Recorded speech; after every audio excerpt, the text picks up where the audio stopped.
Hello guys, Dusty here, and today we're going to be starting an entirely new series called The Rumor Mill. Now this series is basically going to be me talking about rumors that are most likely not true and giving you an explanation of exactly why that is. And today we're going to be talking about specifically the Wii U and a specific rumor about the Wii U, because the Wii U probably has been the most rumored about console.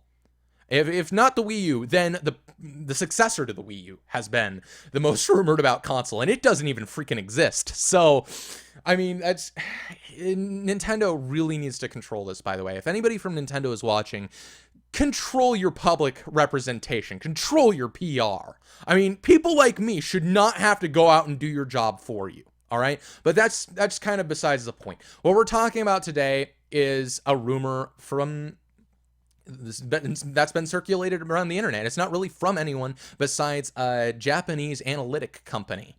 All right, so there's no true basis to this rumor. Keep that in mind. But this rumor basically is stating that Nintendo will stop production of the Wii U sometime in 2016. Now, I am here to tell you that that is most likely not true, if not absolutely not true. It makes no sense. So now, I'll kind of go over the reasons why it doesn't make sense. First off, Nintendo puts millions, with an M, millions of R&D, millions of dollars of R&D into their consoles. They're not just going to throw that away after a less than 4-year life cycle. They're not going to do that. Okay, it just doesn't make sense. Particularly for, it's not like the Wii U is a bad selling console. Yeah, it's not selling nearly Xbox One or PS4 or even the Wii before it numbers, but it's still selling a little over 13 million units. That's not bad. I mean, it's not necessarily great, but it's definitely better than like the GameCube at this point in its life cycle, if I remember correctly. So, I mean, it's not doing too bad. And the main thing with the Wii U sales is it's selling a lot of games. People are buying Wii U games. The average of games per console is very high. And now this wouldn't matter as much to a Sony or a Microsoft, because Sony and Microsoft make their money off of game licensing. And this is kind of a discrepancy you have to understand the difference of if you're going to understand how Nintendo is different from Sony and Microsoft. Sony and Microsoft make most of their money off of game licensing, which means in essence, let's just say Activision wants to release a new Call of Duty 12 to the Xbox One and PS4, then they can go ahead and say, hey, Microsoft, Sony, we want to release this game on your console. We'll give you a 10% cut and you give it the go ahead. So that's basically what a licensing fee is, how it works. And in essence, I mean, Microsoft and Sony get 10% of those sales, approximately. I mean, that's not an exact number, but it's approximately where it ends up being rumored to go around. But once again, that's a rumor in and of itself. But still, they make money off the licensing, basically. Nintendo makes money off of game sales, okay? Nintendo doesn't license Wii U.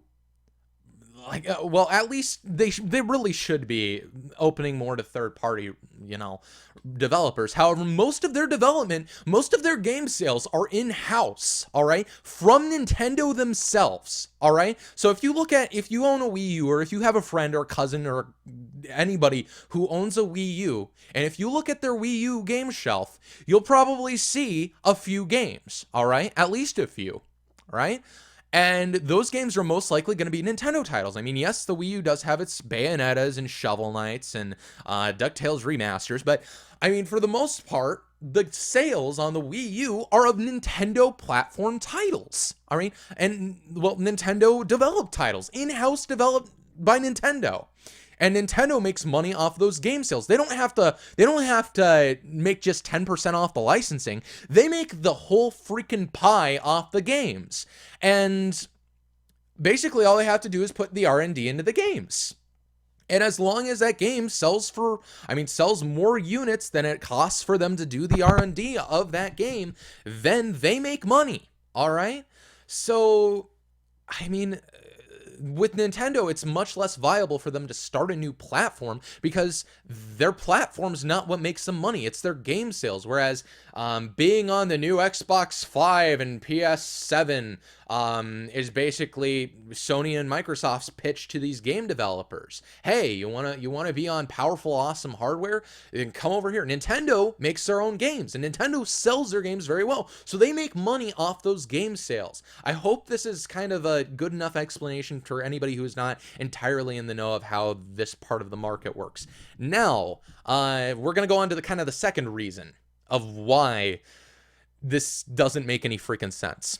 Because the new console from Nintendo, I'm not even going to call it the freaking NX, because that's not going to be the name of it. It's just a working title for a platform that we don't even know if it even is a twinkle in the eyes of Nintendo yet.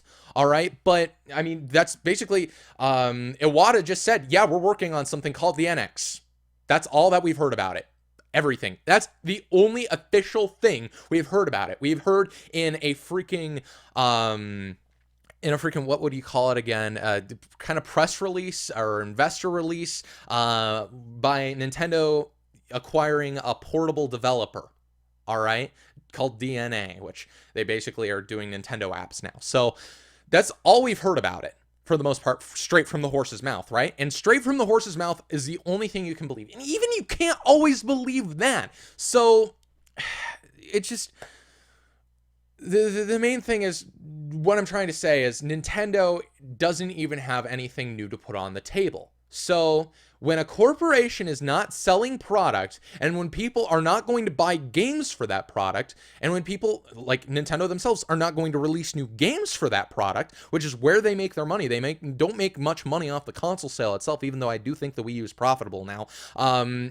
They don't make much money off the console sales themselves, but they make money off the game sales. If they're not making new games for the Wii U and they're not making new games for anything else, they are losing money. That's how corporations work. If you're not making money, you are losing a ton of money. So, in essence, that just doesn't make any sense. If they're not going to have a product that is not discontinued on the market, that just doesn't make sense, all right? And this new Nintendo console hasn't even been announced yet. And Nintendo's track record for consoles are they typically release them at least a year after they've been announced, if not usually 2 years after they've been announced. Now, personally, do I think that they're going to release a new Nintendo platform a year after it's announced? Yeah, I do think they are, but it is going to be exactly, a year after it's announced. Even if Nintendo today freaking announced that they were making a new console, that would still be in 2017, so they wouldn't have any consoles on the market, which means their game sales would be poor, their consoles would basically not sell, and it'd be bad news bears for Nintendo. And the third reason is what this would do to their sales of their successing console. All right, let's just say Nintendo, hypothetically, before the retailers even knew, just said, hey, by the way, we're releasing a new console. Now, for those of you who aren't brushed up on your history of video games, I'm going to give you a little bit of a story here. So Sega, you remember them, right? They did pretty well, right? Sega, those guys, they're making the Sonic games, right? But no, Sega, back in the 1990s, released a console called the Sega Saturn. And what did they do to announce that Saturn? They basically, at an electronics trade show, can't remember off the top of my head which one, but at an electronics trade show, they basically said, by the way, we're releasing these today. Now, did they tell the retailers about that? No. Did the retailers like that? No. In fact, most of them just said, screw it, we are not putting your console on our shelves. We are returning these suckers. All right? We're not going to put these on our shelves because you're not taking care of us as the retailers. They need to take care of the retailers or else they're not going to get their product on shelves.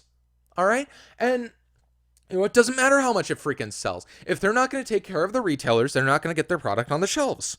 So, and basically that's kind of the story with the Sega Saturn. It didn't get on the shelves, and we all know how well the Sega Saturn sold, and we all know what happened with the Dreamcast, because basically, we're going to get into a little bit more history here.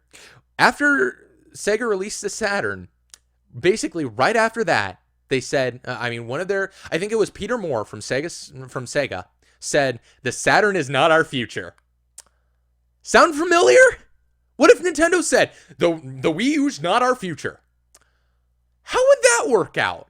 Would that be Sega, by the way, then released the Dreamcast, right? And how well did that sell? Like 12 million units. That's not good sales. Usually you got to break that 15 million units to make good sales, and you've got to be selling units for a long time. You got to be selling for at least 5 years because the game sales are what matters. And the game sales are reflected about for the most part by how long your console is on the market. So yeah. What if Nintendo just went out and said, "Oh yeah, the Wii U's not our future. We're releasing a new console now." And it's fitting almost exactly the same title. I mean, it's, basically the same time period as the Sega Saturn. In 1990, like 7 or 6, one of those years, they basically said the Saturn's not our future, but we're releasing a new console in 1999. How did that work out for them exactly? Well, for those of you who don't know, Sega's not making consoles anymore. And granted, Sega had a lot less money than Nintendo has now. Nintendo's not going to make that same mistake, hopefully. All right? And if they did, they'd be freaking idiots. All right? So I don't think that's going to happen. What I think is going to happen is this rumor is going to be subsided. Hopefully somebody from Nintendo will go out and say, yeah, this rumor's not true. This rumor's not true. All right? It's not true. Because they need to save face right now. People are starting to believe this as fact. All right, people are saying, yeah, this is happening. This is Nintendo stopping production. I mean, I haven't watched Happy Console Gamer's video on this yet, but he basically said very clearly that, in the title that this is happening. So people are starting to believe this as fact, and it's not fact. It's from a Consumer Report from Japan. All right, it's not valid. If anything, it's a glorified rumor by some guy in a freaking cubicle in a giant, like, freaking office of other guys in cubicles saying something. All right? Just saying something. All right? He's got to put papers on the table, make his boss happy. He's saying something, and, it's gotten a lot of attention. He's probably going to lose his job when people find out it's not true. And altogether, it's a sucky situation because people are believing this. All right? And that's not good. When people become sheeple, that is not good for an industry. All right? When people are like, "Oh yeah, that's going to happen because I heard it from a Consumer Report somewhere in Japan." It's what? I mean, you got to take everything with a grain of salt. Heck, take what I'm saying right now with a grain of salt, okay? It may not be true. All right. In fact, this whole thing may be true. There's like a 0.00001% chance that this is actually true. All right. And Nintendo is just trying to shoot themselves in the feet. But, that's probably not it. But just take what I'm saying with a grain of salt. Take what everybody else says with a grain of salt. And I'll leave you with this. Just don't be a sheeple. Don't be a sheeple, all right? Don't listen to everything you hear as fact, all right? Just take everything you hear with a grain of salt. Take everything from me with a grain of salt. Take everything from your favorite YouTuber with a grain of salt. And take everything from even the source, even the horse's mouth, even from Nintendo. Take it straight. I mean, take it with a grain of salt, all right? Just don't take it straight out. Don't say, yeah, this is fact. Because the fact of the matter is, Zelda might not be releasing in 2015. All right? Watch Dogs may not be releasing when it's supposed to be. These rumors may not be true. So just don't take everything you hear as fact. And I'll leave you with that. So thank you guys for watching, and I will see you all next time.